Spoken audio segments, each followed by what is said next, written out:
So, hey guys, thanks for tuning in to another episode of Star Wars Weekly Review.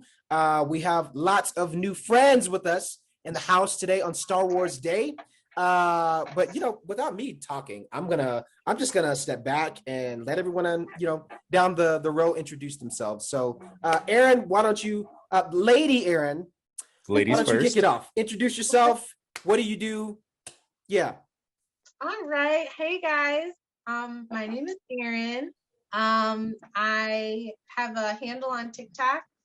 It's EHHRHENN. I love Star Wars. I cosplay. I like acting. I'm also a fan of Marvel things. Yes. So yeah, I'm here to talk about Star Wars with some of the most awesome people that I've met. Yes, and she's awesome. Definitely, please go follow Erin on TikTok. You will have a blast. Love her page. And then we have another, awesome. the Battle of Aarons. But he's not known by Aaron, just alone. But the Battle of can be Aarons. only one. Continue. So my name's Aaron, also known as Star Wars Guide on TikTok. My videos are more so, they've been pretty random lately, just random Star Wars memes, just because we were like in the dry spell, but it's more so informational based. And of course, I'll be covering the first episode of Bad Batch and so on. But yeah, I just love Star Wars and sharing anything about it on the page, really. Absolutely. I don't even know why I made Star Wars Guide. You guys see Star Wars Guide on here quite a bit now, so you know his face. You guys know his face. But continuing on. Oh yeah, that'll be you, Nico. All right. So hello, I'm Nico Skywalker. I've been on the page a couple of times. I'm mainly a lightsaber spinner. Sometimes I do like funny skits and posts. Besides that, it's generally Star Wars content. And I'd like to say I'm decent at spinning a lightsaber. That's about it for me. Disney hire this man immediately. He's great. Hopefully. Yes. Get hired. Yes. All right, and last but not least. What have we here? My name is Chris. I am your friendly neighborhood Baron Administrator, also known as Star Wars Lawyer on TikTok. Do some Lando cosplay. I would do Finn if it showed up. Yeah, so I do mostly Star Wars content on my page, and I'm glad to be here. That voice is smooth, man. I got to tell you that. It is. That is purely smooth. And Star Wars Lawyer, man, he's great. Like anytime. I mean, we've been, chatting for quite a bit too. And anytime I play Jedi Knight Academy, this guy is the guru. So happy to be able to chat with you, man. So introduction's great. Everyone knows who we are. We're not strangers anymore. Let's talk about Star Wars: The Bad Batch. So what I'll do, I'll start it off and just talking about little things that I took away. And then we'll go down the line. So any theories, things you guys took away from that first episode, bring it to the forefront. I'll kick it off. So number one, dude, the episode was amazing. It was like really amazing. It was so good. My favorite Jedi, one of my favorite Jedis was in this episode. So when I first seen his master, what is it? Depa Billaba? Yeah. That's her name, right? I was like, wait, that's Kanan's Jedi Master, and then sure enough, we see little Padawan, Kanan with his little ponytail, and it was such a great callback. Mainly, like if anyone's a Rebels fan, you've watched Rebels, and you guys know that episode that I'm talking about where Kanan, met Rex and seen some of the other clones and had really hard feelings about them. It made that moment really make more sense. It gave more, emphasis to it, which I thought was great. To kind of see how he went underground, after Order 66. So seeing Kanan, and it was the same actor, the same voice actor. But it was kind of funny too, because I'm like, this kid has a deep voice for Kanan, yeah. But I mean, it was still great because I love the actor. So that was cool that they brought him back for that. So that's one thing I took away that was great. Now, one other small thing that I noticed, and maybe you guys can elaborate on this for things that you guys took away, but when they were on Camino and they have like a body on a stretcher, and it was obviously a dead Jedi, and you seen the lightsaber drop, on the floor. But then I was like, wait a second, why would they have a dead Jedi on Camino? of all places. And what do they do on Camino? Well, they're known for cloning.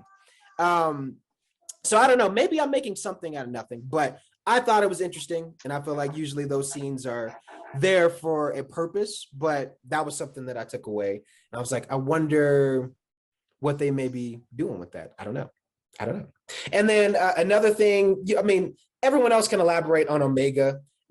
Things were kind of confirmed, as a lot of us suspected, anyway, with Omega. So that was really cool to see more of her. And Tarkin, of course. I'm not going to go too deep because I want you guys to share a little bit about that. And then Saul Guerrero, man, I think that was cool seeing him again. He's not one of my favorite characters, like I liked him in Rogue One, and seeing him in Rebels, he was all right. But again, Saul is not my favorite, but I think he does add, there's some edge that I think he adds, to the story that I like in terms of the rebellion. So I'm excited to see more of him, I suppose. But enough from me. Aaron, what was some things that you took away from this episode? Because there was a lot. Yeah, definitely.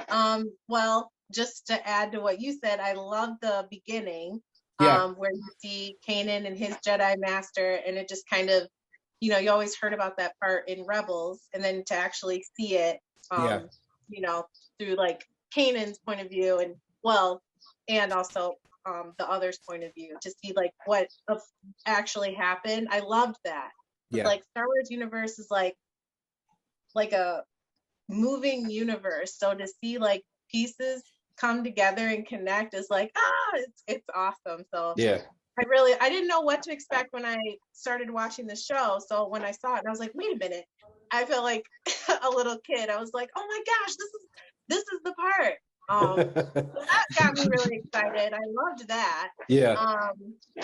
And I just really liked the timeline of everything, and seeing it from the Bad Batch's point of view.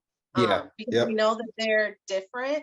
So seeing it from their point of view, and even Palpatine's speech that he gave, that we saw in we saw in Revenge of the Sith, and then seeing them see it and react to it, I was like, that was dope. That was dope. Dave Filoni never failed. So I really liked those two parts a lot. Agreed, 100%. Going down the line, Star Wars guy, what you got, man? My heart is so happy right now. You and me both, man. I knew this show was going to be good, and rating it out of 10 prior to seeing it, I would have rated it like an 8 out of 10. Like I really love this crew. I love the way that they go about things, but I was like, I'm going to be very humble about my rating until I see, how it plays out.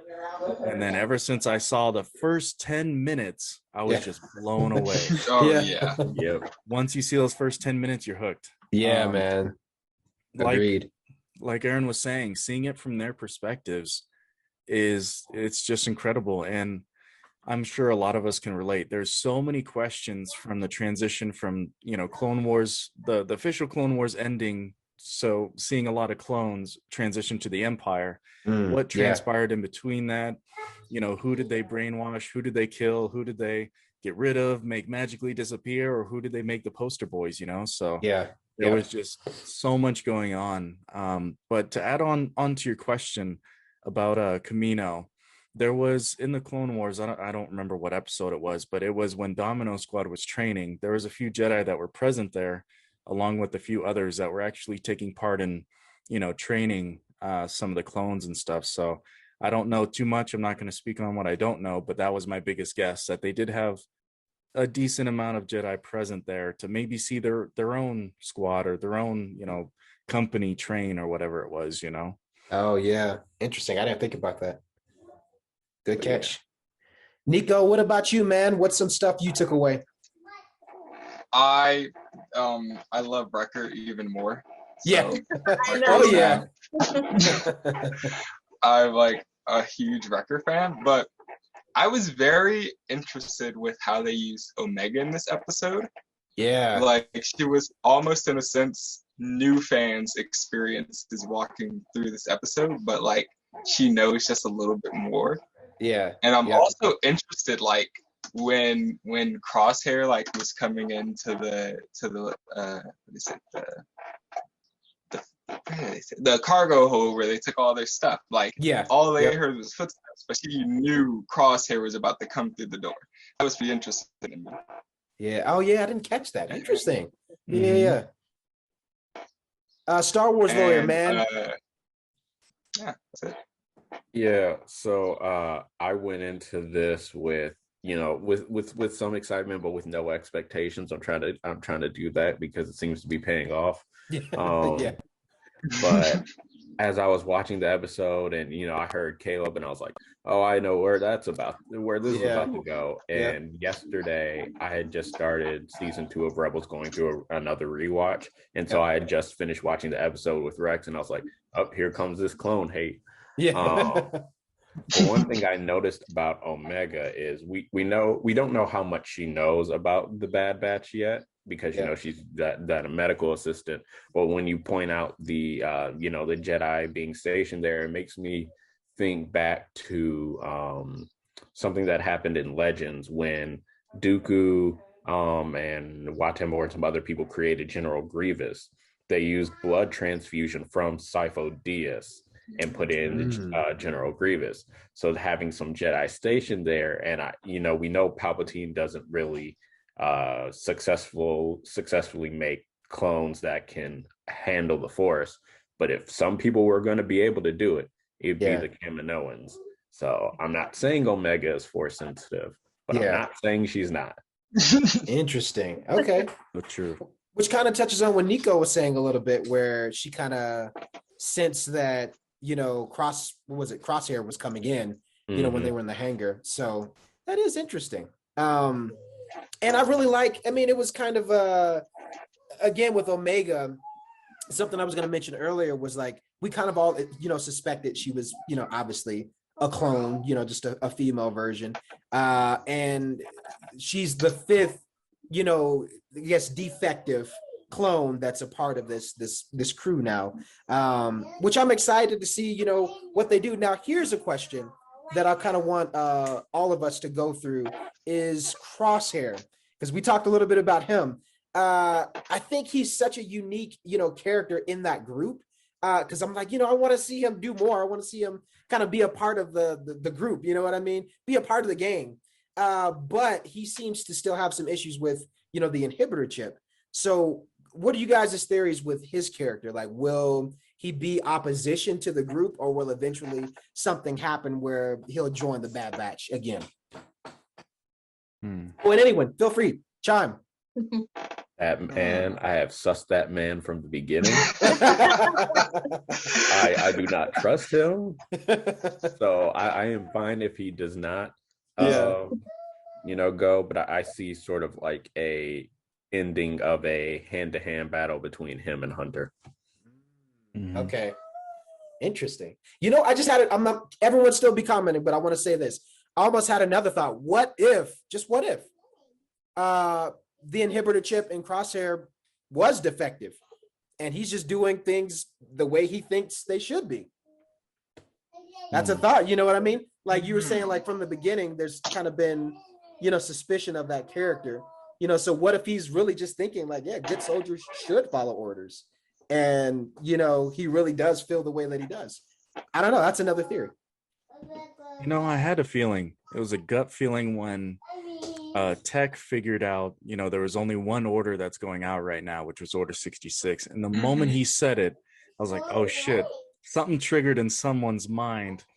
Okay, it's time to do this. Jedi are evil.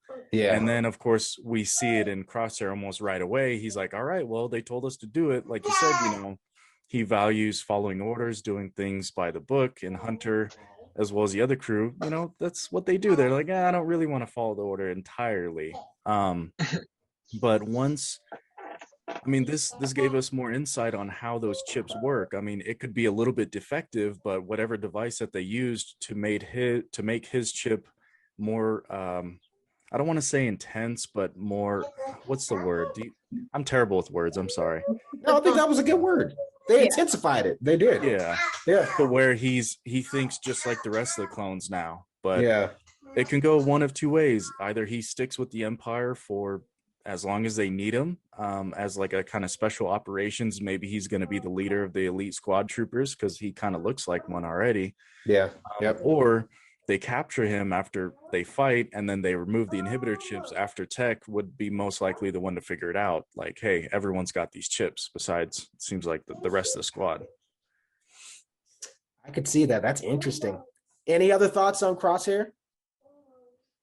Well, for me, what I took away from it was, as far as Hunter and even Tech go, their enhancements are their thought process and their discernment.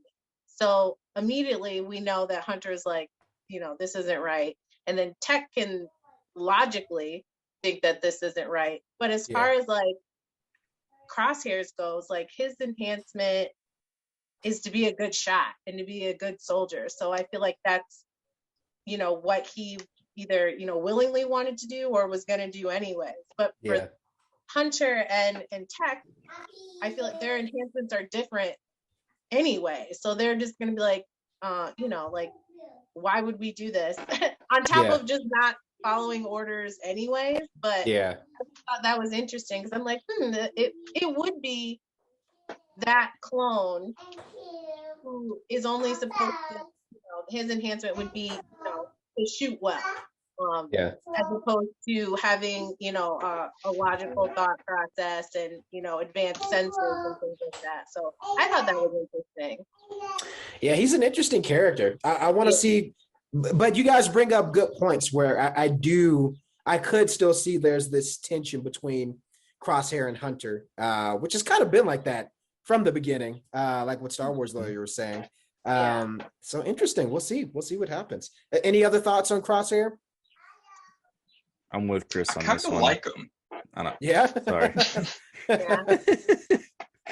Nico likes him. All right, elaborate, man. Yeah, as like an antagonist, I was like, as the episode was going, I was thinking, out of the Bad Batch, who would be a better antagonist to them all? Yeah. And I'm just like, I like what Crosshair could bring also, like, as just an antagonist. Yeah. I'm gonna go places. You're a traitor to the Republic. I'm really glad Nico, they man, didn't. I thought I knew you. Man, I'm with Chris on this one. You were I the didn't chosen like it from the beginning. well, here's really another glad question. They didn't. Oh wait. No, you're good. You're good. There was another question I had for you guys, and it's kind of getting towards the end of the episode. So I'm sure some of you guys probably caught on to it better than what I did, because I was like, I don't know exactly who he's talking about, but I kind of think I do. He mentioned J19 as the next place that they were going to go to find help. I was trying to find something and I couldn't. It was just like a dead end. But is he talking about Rex, or does anyone want to chime in on where are they going? What is J19? And go. Either Rex or Cut LaQuaine, because we see Cut's clothes and outfits, and especially in one of the trailers you see in the background, they're on the same planet that he's on. Of course, I can't remember, but Okay. that's where they're going. Okay. That's my bet, but I could be wrong. Okay. Yeah, I would have to agree. So, and I think they probably would find Rex there. Yeah. Because if Rex is going to go anywhere post Order 66 after he and Ahsoka separate, then it's going to be to where Cut LaQuaine is, because not only did he desert the Republic, he deserted the Republic and survived. Yeah. Mm-hmm. And this would be that time of pretty much laying low for him, I would assume. Yep. Interesting. Okay. Any other thoughts? No. Not that I can think of. So another thing, as we think about Bad Batch, and I was looking at the list of characters that we have here, and then we talked about this before, like with time frame. There's something else that I noticed, that Star Wars: The Bad Batch, it takes place during the same time frame as Solo, the Star Wars story. So my other thoughts is, of course, I like this group. I'm infatuated with these guys. Well, that sounded weird when I said it that way, but I love the group that we have here of Bad Batch. But you can't help but think about like other little cameos that could potentially happen. And so when I keep seeing like, oh yeah, this is in the same time frame as Solo, what do you guys think about seeing a young Han Solo at some point? Because we're gonna see Fennec Shan. So let me know what you guys think. It's an idea. Nico, you go ahead and kick it off. We'll start from still bottom want to top. young Lando, like I said like a week ago. I still want to see Lando in a bar drinking anything, and I would be happy. I think That's Chris about would it. be happy about that too. Absolutely. Absolutely. Yeah. 100% agreed. Yeah, I'm all for cameos. I love them. So it's so fun to see them in anything. Yeah. So I'm Yep. excited for anybody, really. Yeah. I mean, another thought I just had was like, could we possibly see Maul? But I guess it's also about like purpose and where they are at this time. You know what I mean? Like, what would be the purpose of seeing Maul other than the moments we've had in Clone Wars and Rebels? I mean, I think they're kind of all in isolation at this point. So I don't know. That's a possibility too. And then Fennec Shan, please, Chris, what do you think her role will be going into this show of Bad Batch? Well, I can think of it going in one or two ways. That the Empire will dispatch Crosshair with some bounty hunters, or Crosshair and then also hire some bounty hunters to go after them, or that the Bad Batch, in the course of trying to survive, run into some bounty hunters while they're trying to just lay low. And obviously we see that Hunter is one of those people that he's like, no, I'm going to do what I think is right. Yep. So that could put them on a collision course with Fennec, but they could also be allies with her, which is why she sort of has an affiliation with Boba, even though I know he saved her life, but they're all cloned from the same person. So yeah. Interesting. Okay, I could definitely see that. Guide, what do you think about Fennec Shan, man? Any thoughts? Possibly going into this series. I think we talked about it on the last show, but just I don't know. I feel like Yoda right now. I just have such a clouded, way of looking at her. I mean, I think she's great. I think she's an absolute badass, but I don't know. I don't know much about her besides like I covered her once, but still prior to that, like I just don't know a lot about her. So it's hard for me to really predict what her role will be. But I think Chris is definitely onto something that, she's obviously in the Bounty Hunters Guild. So I think she's either going to be sent after Clone Force 99, or they're going to recruit her to then help them, because that's at least what it kind of looked like from the trailer. But I have no idea. Yeah. No, I think those are fair assumptions with as little information, that we have on the character for sure. So I'm excited to see her. But then, and I'm going to turn this over to you, Aaron, in terms of a question. So we know that there are young Padawans, right, who have survived Order 66 and are kind of like, pretty much laying low, if they are alive. Which brings me to another thought. Do you guys think we could see Grogu and maybe how he survived? Did Bad Batch have anything to do with that? Aaron, what do you think? Wow, that would be amazing if we got to see Grogu. I think the Star Wars fans would eat that up. Right? Mm-hmm. That would be really good to see though. But I don't know, maybe that would be cool if we could see if the Bad Batch had anything to do with, rescuing or helping any Padawans who, lost their masters and are kind of laying low. Like, I could definitely see that being in an episode, because kind of happened in the first episode with Caleb. So maybe. Yeah. I would like that. Yeah. I mean, the information that we have thus far on, Grogu is that we know he had a history and training, early on. And, he was hidden away somehow during the events of Order 66. So I think, there's a part of me that's like the same thing with Yoda, where it's kind of fun to, have that mystery to certain characters where you're like, you don't know too much, but it still kind of makes it cool. You know what I mean? I like that aspect. But since there has been information thrown out there about his past, I think, this would be an interesting, especially since we're going back to the events after, Order 66. I'm like, this will be a prime opportunity. Just even if it's 30 seconds, you know what I mean? Like just a little something I think would be kind of fun.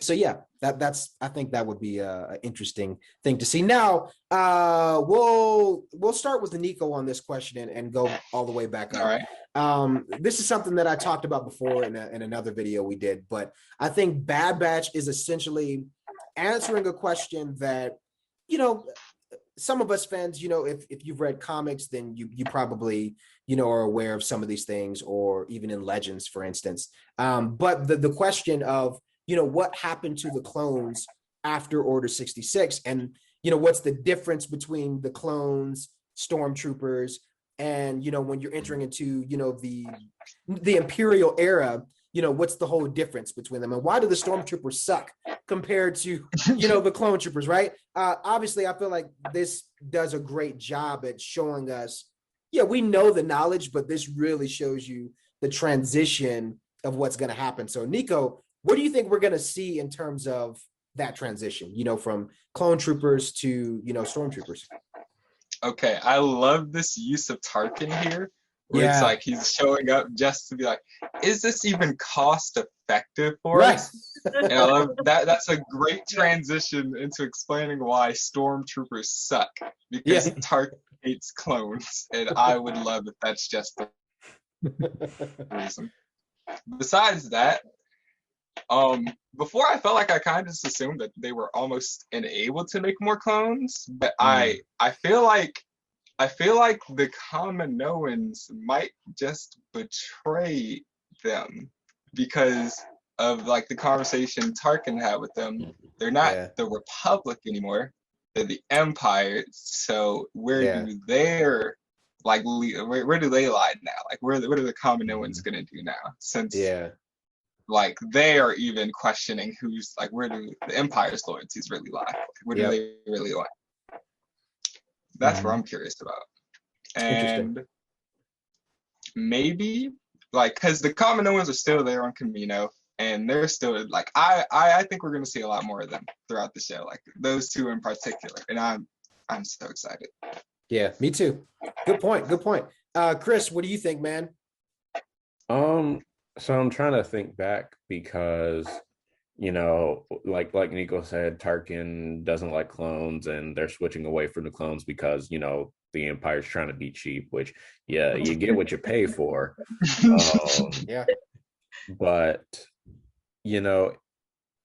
they did shut down. I remember playing Star Wars Battlefront 2, the 2005 one, and that was canon, quote unquote.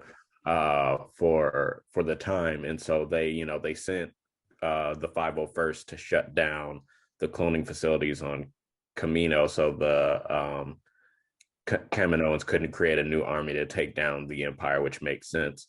But also something I forgot about, for those of us that love Starkiller, they use Camino to clone Starkiller. So now I'm going back to, I'm not saying Omega is force sensitive, but I'm not saying she's not. Right. Gotcha. Interesting. But there's definitely something special about Omega, whether she is force sensitive or whether she's just sort of like the ultimate enhanced clone, except she's just young. But yeah, no, I think we might see some, because as far as I know, we don't have a lot of knowledge of what happens to Camino after the galactic, or after the Order 66 in canon now. So I feel like we might see some fire rain down on the cloning facilities. Yeah. And even to pause there for a second, not even just that, man. There's something I was thinking about, like, these characters are awesome, but, and anyone else feel free to chime in on this, but there's going to be some casualties. Like, I feel like at the end of this, like, as great as they are, and I love them, you know what I mean? Like, something, like, you got a group of 5. I just feel like there's no way everyone's going to come out alive in this thing, and we're looking at time frame, like the rise of the Empire. I mean, there's going to be some casualties. You know what I mean? Someone's going to get sacrificed. The stakes are going to get raised. It's going to be crazy. So that's something I was thinking about this morning too. Like, yeah, there's no way, you know, these 5 characters are going to survive completely unless they're just laying low. You know what I mean? But yeah, so I think something big will probably happen in terms of, you know, casualties the further along we go. So yeah. Oh yeah, absolutely. It goes Yep. to what is the end game of this show? Yeah. Yep. Yeah. Guide, what do you think, man? So much. I'm actually, after I get all the videos done, I'm gonna rewatch this. I loved Yeah. it so much. I think both Chris and Nico are onto something with the Kaminoans because I mean, sounds like you know a lot about Legends, Chris. So correct me if I'm wrong on this, but in Legends there was a Kaminoan rebellion, right? Yeah. They were terrified. Now they don't have a place to really be useful for anything within the Empire. So they built their own clones as fast as they could to try and, you know, not only fend off the Empire, but maybe take it over. I don't know. But yeah, it's going to go one of two ways. There's either going to be rebellion, which I'm leaning more towards, or there's going to be, you know, Vader's fist sent in to shut everything down. Yeah. And also just random memories of just random things. But wasn't Boba Fett sent in at the same time in Legends, I think, with the 501st, and then he wanted to blow everything up too? That could just be some random thing, not correct. I know Boba Fett was sent there for Star Killer. I don't remember if he was there with the 501st. I'm not entirely sure. It's possible. I mean, that's essentially another guide there, but yeah, so it's entirely possible. Okay. Man. Yeah, because I always try and talk about things that are, you know, true. I don't want to just throw out some random facts that just don't make any sense. But I also have a really scattered memory about things. But like I said, it's gonna go one of two ways with that. I'd really love to see the end game in the show, like you were saying. Yeah. You know, I don't know if all of them are going to survive, and Yeah. it seems like Wrecker's been hit twice now, so it seems like, you know, he may be the first one to go, and then, you know, eventually the Empire takes out the rest of them, but I have no idea where it's going to go. Yeah, same, man. Aaron, what do you think? What do you think in terms of the end game of Bad Batch and kind of the transition of, you know, clones to stormtroopers? What do you think is going to happen? Right. Yeah. So when I was watching it and I was watching the dialogue between Tarkin and the Kaminoan, I was like, okay, so I know he doesn't like clones. He's trying, you know, they're trying to get rid of them. Yeah. But I guess my question was like, when do they start taking kids? Was that just with the First Order when they start like taking actual people to be stormtroopers, or was that like, when did that start happening? Like, I know they're gonna, you know, switch over eventually. And I was like, is this gonna, I mean, we might not see it, I guess, probably in the Bad Batch, but I'm like, okay, this is kind of like setting this up to where like they're gonna stop using clones, and then what are they gonna do? Is this when they're gonna start, you know, taking the kid like Finn and, you know, and Jana, like, is that when they're gonna start taking people now? So yeah, I think we're definitely getting close to that. And I think that's where you get into that transition, because even like what Star Wars Guide and Lawyer were saying, where you definitely see Tarkin, you know, as he hates clones. And it's definitely, like you guys said, you get what you pay for, but I think we're slowly starting to see that transition for sure. So anyway, you guys, we have come to the end of our time on our show, but I did want to leave the time, you know, for everyone to show where you guys are at. Oh, by the way, we're all friends on TikTok, so that's one thing. You can follow all of us on TikTok. Boom. And me and Star Wars Guide, we both have YouTube channels. And then we also have Star Wars Weekly Review. So if you want to see more of us, we always have, videos out throughout the week. But really quick, going down the line, starting with you, Aaron, where can people find you at on TikTok, and what's your name?